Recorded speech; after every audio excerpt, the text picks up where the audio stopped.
प्रतिपक्ष के नेता, मैं आपसे पुनः आग्रह कर रहा हूं कि आप लगातार आसन से व्यवस्था देने के बाद भी लगातार आसन की अवमानना कर रहे हैं।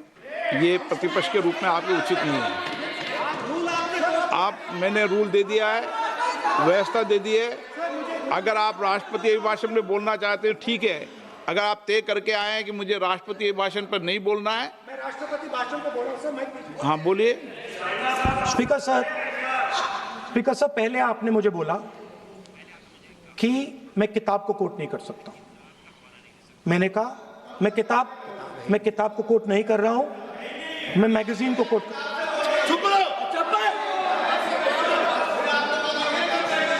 मैंने कहा कि मैं किताब को नहीं कोट कर रहा हूं, मैं अब मैगजीन को कोट कर रहा हूं। उसके बाद आपने कहा कि मैं मैगजीन को कोट नहीं कर सकता।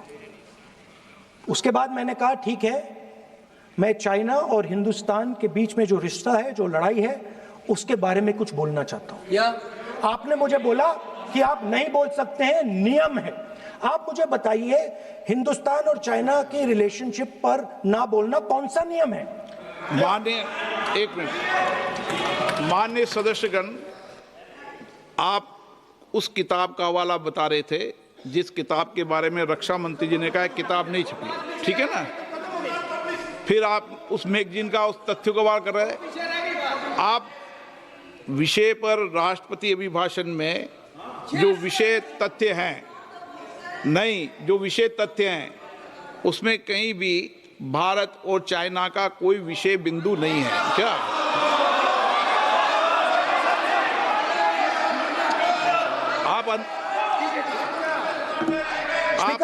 आपसे ये अपेक्षा की जाती है कि हम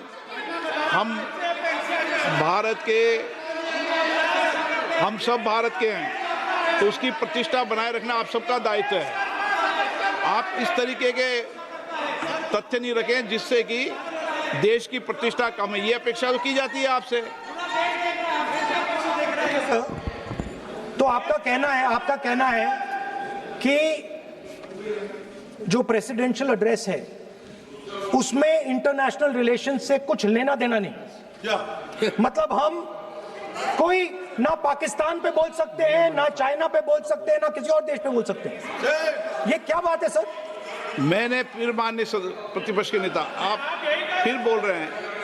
आप, मुझे लगता है कि आज तय करके आए कि आपको बात नहीं रखनी। नहीं, मैंने जो व्यवस्था दी वो व्यवस्था नियम, प्रक्रियाओं, परंपराओं के तहत व्यवस्था दी है, ठीक है ना।